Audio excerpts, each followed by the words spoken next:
విచిత్రాల నిధి ఓ విధి విచిత్రాల నిధి వింత కథల సారథి ఆశ నిరాశల వారధి నిరంకుశ నిర్ణయాల నిర్దయవానిధి ఓ విధి విచిత్రాల నిధి ఓ విధి విచిత్రాల నిధి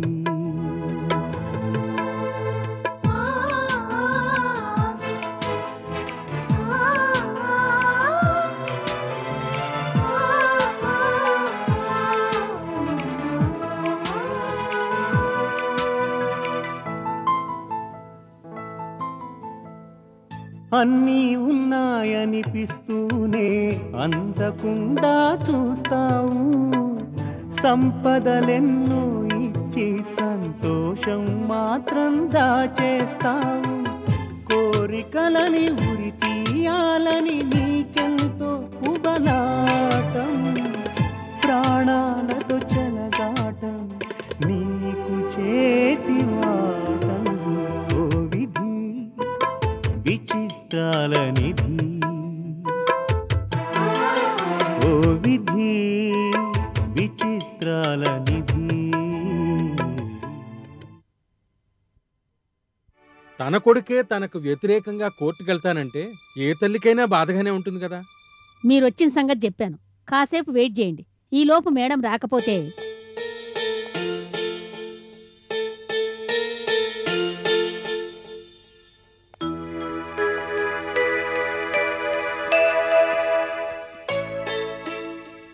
మన కంపెనీ లాయర్ని కలిశాను మేడం. ఈ విషయంలో పెద్దగా ఆందోళన చెందవలసిన అవసరం లేదన్నారు. ఆందోళన పడకుండా ఉండడానికి ఇదేమైనా చిన్న విషయమా రంగనాథం గారు? మనిషికి మనిషికి మధ్య జరిగే తగువులాట గురించి విన్నాం కానీ మనిషికి గుండెకి మధ్య జరిగే తగువు గురించి ఎప్పుడైనా విన్నారా? ఈ ఇంటికి గుండెకాయ అయినవాడు నాతో తగువులాటకు దిగుతున్నాడు. ఆందోళన పడకుండా ఎలా ఉండమంటారు? మనిషి ధైర్యంగా ఉండి స్థిమితంగా ఆలోచించవలసింది ఇలాంటి సమయాల్లోనే కదా మేడం. దీపక్ నచ్చ చెప్పే పూచి నాది. ఇంకోసారి ఆ పేరు ఇంట్లో వినిపించడానికి వీలేదు. దీపక్ అనే స్టూపిడ్ని కలవడం అయింది, నచ్చ చెప్పే ప్రయత్నం జరిగింది. అత్తా భార్య చెప్పే మాటలు తప్ప ప్రస్తుతం అతను ఎవరి మాటలు వినే స్థితిలో లేడు. వాడుంటే fool, idiot, rascal. Deepti, Deepak నీ అన్నయ్య. వాడు అన్నయ్య కాదు. ఏమిటమ్మా మాటలు? వాడి మాటలు మీరు కనుక వినుంటే వాడి చెంప పగలగొట్టుండేవారు. అరే, మనలో మనకి తగాదాలెందుకు? లాయర్ నోటీస్ వెనక్కి తీసుకో అన్నయ్య అని అడగడానికి వెళ్తే చెల్లెళ్ళని కూడా చూడకుండా నన్ను అంతలేసి మాట్లాడతాడా? గెట్ అవుట్ అని అందరి ముందు అవమానిస్తాడా? వాడు వాడు అన్నయ్య కాదు.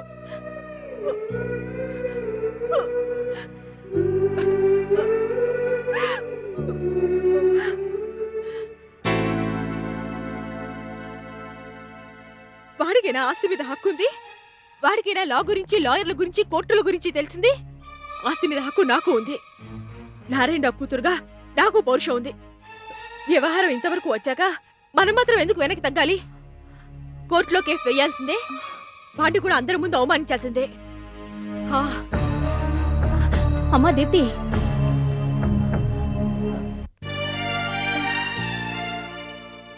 తన ఆవేశంలో ఉంది. కాసేపు ఓపిక పడితే కోపం, ఆవేశం వాటంతటవే తగ్గిపోతాయి. ఏమిటిది రంగనాథం గారు?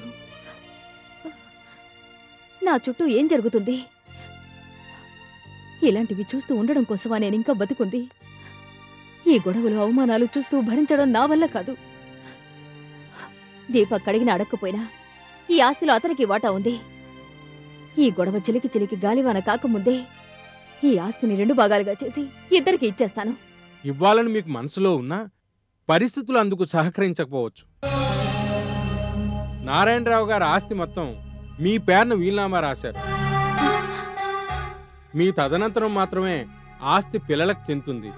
అలా జరగని పక్షంలో ఆస్తి మొత్తం అనాథ శరణాలయానికి చెందే విధంగా వీలునామాలో రాశారు. ఏమిటండి మీరనేది? నాకు తెలిసి పవర్ ఆఫ్ అటార్నీ మాత్రం ఇచ్చారాయన. నాకు తెలియకుండా మళ్ళీ ఈ వీలునామా ఎక్కడి నుంచి వచ్చింది? మీకు గుర్తుండే ఉండాలి, మీకు పవర్ ఆఫ్ అటార్నీ ఇస్తున్నప్పుడు అలా చెయ్యొద్దని మీరు అడ్డుపడ్డారు. మళ్ళీ అలా అడ్డుపడతారేమోనన్న అనుమానంతో, తన తర్వాత ఈ ఇంటికి మీరే పెద్ద దిక్కు కావాలన్న సంకల్పంతో మీరు లేని సమయంలో లాయర్ గారిని పిలిపించి వీల్నామా రాయించారు. అందుకు సాక్షులం నేను, ఆయా. అవును లక్ష్మి, రంగనాథం గారు చెప్పింది అక్షరాల నిజం. ఆ వీలునామాలో సాక్షి సంతకం నేను చేశాను. ఇది నేను నమ్మలేకపోతున్నాను. ఉమ్.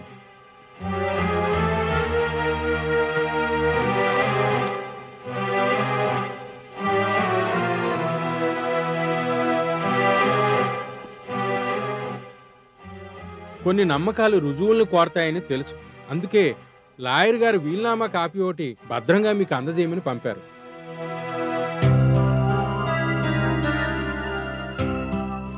ప్రస్తుతానికి ఆ ఆస్తి మీద సర్వాధికారాలు మీకే ఉన్నాయి కాబట్టి మీకు వ్యతిరేకంగా కోర్టుకెక్కితే దీపక్ ఓడిపోవడం ఖాయం. నో! నా కారణంగా దీపక్ ఓడిపోవడానికి వీల్లేదు. దీపక్ కోర్టుకెళ్లి అబాసు పాలు కావడం నేను భరించలేను. వీల్నామా గురించి దీపక్ తెలిసేటట్టు చేస్తే తనంతట తానే కేసు నుంచి విత్డ్రా కావచ్చు మేడం. అయితే రాజేష్ని వెంటనే కలిసి దీపక్ ఈ విషయం తెలిసేలా చేయాలి. Please do it fast. Okay madam.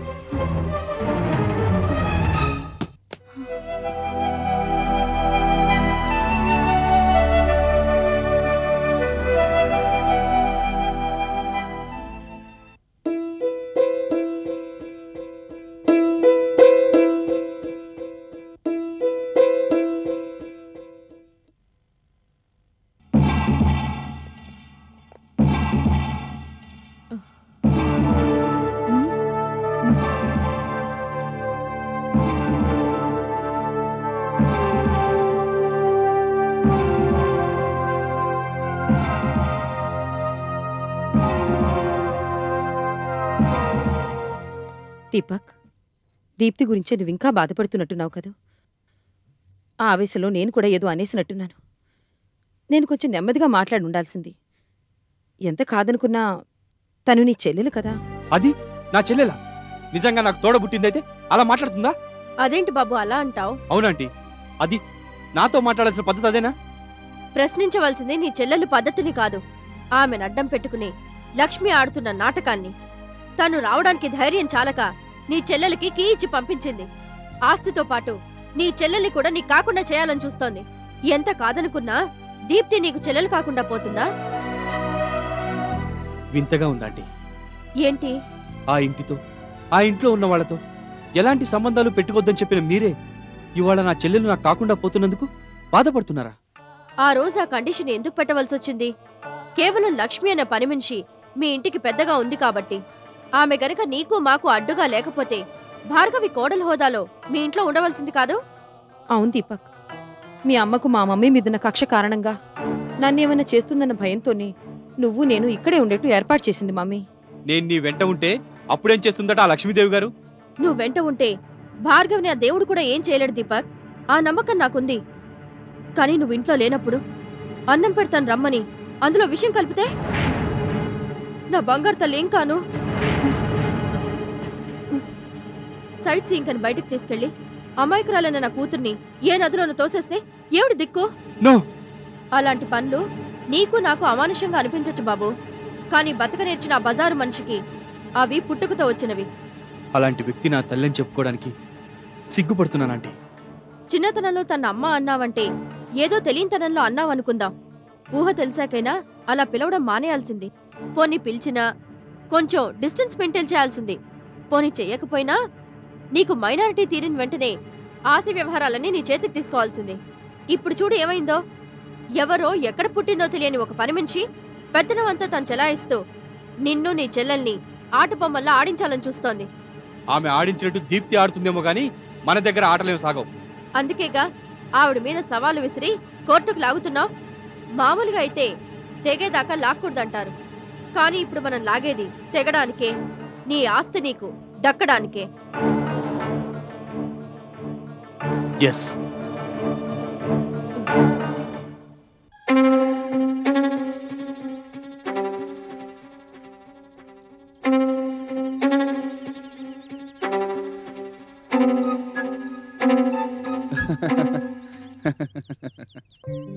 రావయ్యా రవీంద్ర. ఇక్కడ దాకా వచ్చిన వాడిని రాకుండా వెళ్తానా? ఒక అద్భుతమైన ఆలోచన. ఒక్క నిమిషం. ఏమిటి? సెలవు రోజుల్లో కూడా నన్ను ప్రశాంతంగా ఉండకూడదని కంకణంగానే కట్టుకున్నారు మీరు. ఎప్పుడైనా చూడండి, హాయిగా భార్య పిల్లలతో బయటికి వెళ్ళే ప్రోగ్రామ్ ఏదైనా పెట్టుకుంటానా? వెంటనే మీ నుంచో ఆఫీస్ నుంచో ఫోను. ఏమిటండి అసలు మీ ఉద్దేశం? అబ్బబ్బా, చెప్పేది వినవయ్యా. నేను విన్నండి. లక్ష్మీదేవిని దెబ్బతీసే ఆలోచనని చెప్పినా వినవా? మనం ఒక్క అడుగు ముందుకు వేస్తే 6 అడుగులు వెనక్కి వెళ్ళడానికి కారణం ఎవరు? లక్ష్మీదేవి. ఆమె ప్రతి చిన్న విషయాన్ని పట్టించుకొని ఆచితూచి వ్యవహరించడం. అవునా కాదా? అవును. అయితే ఇప్పుడు ఆమె తన కొడుకు తన మాట వినకుండా పోయాడన్న బాధలో ఉంది. ప్రస్తుతం అందుకు మించి ఏ విషయాన్ని పట్టించుకునే స్థితిలో లేదు. అందుకని వెళ్ళి ఓదార్చొద్దామంటారా? కాదు. లక్ష్మీదేవి మానసికంగా దెబ్బతిని ఉన్న ఈ పరిస్థితిని మనం తెలివిగా ఎన్కాష్ చేస్తుందాం అంటున్నాను. వద్దని వదిలేసిన గవర్నమెంట్ కాంట్రాక్ట్ కోసం ట్రై చేద్దాం అంటున్నాను.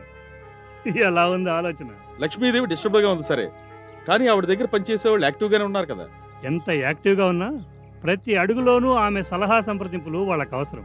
ప్రస్తుతం సరైన సలహా ఇచ్చే స్థితిలో ఆమె లేదు కాబట్టి వాళ్ళని రాంగ్ ట్రాక్లో వెళ్ళేటట్టు చేయటం మనకు చాలా ఈజీ అవుతుంది. ఆలోచన బాగానే ఉంది, కానీ ఆచరణే అంత సులభం కాదేమోనని నాకు అనిపిస్తుంది. ఎందుకంటే నిద్రలో కానీ మెలకులో కానీ సంతోషంలో కానీ బాధలో కానీ కర్తవ్యం మర్చిపోరు సరిహద్దు సైనికులు.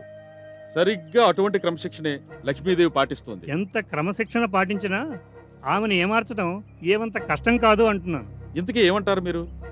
అర్జెంటుగా ఈ విషయం మేడంతో డిస్కస్ చేయడం, ఆవిడ కానీ ఓకే అంటే వీరాస్వామిని కాంటాక్ట్ చేసి ఆ కాంట్రాక్ట్ చేజిక్కించుకునే పనిలోకి దిగడం. ఓకే.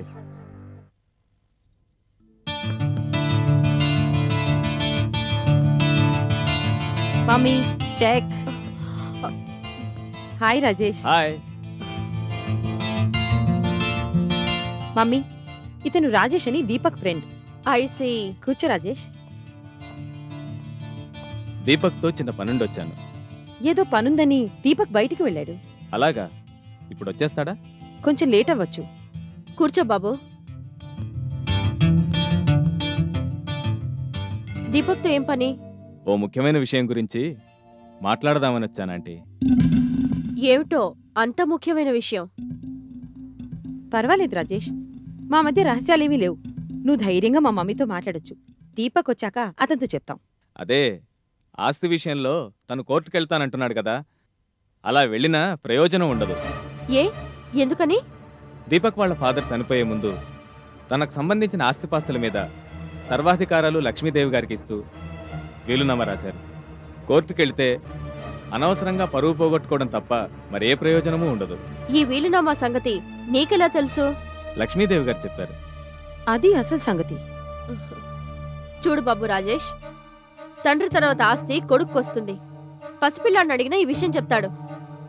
దీపక్ కోర్టుకెళ్తే ఆస్తి మొత్తం చేజారిపోతున్న భయంతో లక్ష్మీదేవి ప్లాన్ వేసుంటుంది. లేదా ఆంటీ, కోర్టుకెళ్ళి దీపక్ తన పరువు పోగొట్టుకోకూడదని లక్ష్మీదేవి గారి కోరిక. కోర్టుకెళ్ళి ఆవిడ పరువు తీయడమే దీపక్ కోరికని వెళ్ళి ఆవిడగారితో చెప్పు. భార్గవి. బాబు రాజేష్, ఒక రకంగా ఇది చాలా మంచి సలహా, మంచి ఇన్ఫర్మేషన్ కూడా. దీపక్ రాగానే అతనితో చెప్తాం. వినడం వినకపోవడం అతనిష్టం. తనకెలాగైనా మీరే నచ్చ చెప్పాలి. అలాగే, మా ప్రయత్నం మేము చేస్తాం. వెళ్ళొస్తానంటీ. వస్తాను భార్గవి. భార్గవి, మనం ఖచ్చితంగా కేసు గెలుస్తాం. అదేదో వీల్నామా ఉందంటున్నాడుగా. వీల్నామా లేదు, గీల్నామా లేదు. అదంతా ఆ లక్ష్మి మనల్ని భయపెట్టడానికి ఆడిస్తున్న నాటకం. దీపక్ ఈ సంగతి పొరపాటును కూడా చెప్పొద్దు. నువ్వు చెప్పమన్నా చెప్పను గాని ఆట కంటిన్యూ చేద్దామా? ఆడుతాను, కానీ ఈ పావులతో కాదు.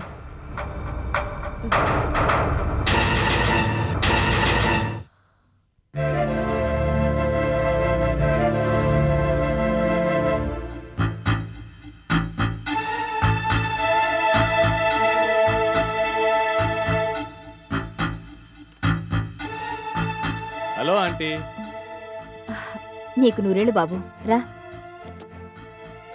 నువ్వింకా రాలేదేమిటా అని నీకే ఫోన్ చేయబోతున్నాను. అట్నుంచి ఏదైనా ఇన్ఫర్మేషన్ అందిందా ఆంటీ? ఇంకా ఏం అందలేదు, అందుకే కంగారుగా ఉంది. నువ్వు చెప్పిన మాటలకి దీపక్ ఎలా రియాక్ట్ అయ్యాడో ముందు అది తెలుసుకోవాలని టెన్షన్గా ఉంది. దీపక్ నాకు కలవలేదంటీ. మరి దీపక్ బయటికి వెళ్ళాట భార్గవి రోజీ ఆంటీ కలిశారు. సంగతంతా ఆ ఇద్దరికి వివరంగా చెప్పాను. దీపక్ ఇంటికి రాగానే చెప్తామన్నారు. బహుశా ఈ పాటికి చెప్పే ఉంటారంటీ. ఏమో బాబు, నాకు నమ్మకం లేదు. చెబుతామని నాకు మాటిచ్చారంటీ. ఇచ్చిన మాటలు తప్పడం, మాటలతో గొంతులు కొయ్యడం వాళ్లకు వెన్నతో పెట్టిన విద్య బాబు. మీరు అనవసరంగా ఆందోళన పడుతున్నారేమోనని నాకు అనిపిస్తోందంటీ. లేదు బాబు, వాళ్ళ గురించి నీకు పూర్తిగా తెలియక అలా మాట్లాడుతున్నావు. కావాలంటే ఇప్పుడే ఆ ఇంటికి ఫోన్ చేస్తాను. వద్దులే బాబు. Don't worry aunty, everything will be all right. నేను ఇవాళ ముంబై బయలుదేరుతున్నాను. 2-3 రోజుల్లో వచ్చేస్తాను. వెళ్ళొస్తానంటీ. వెళ్ళిరా బాబు.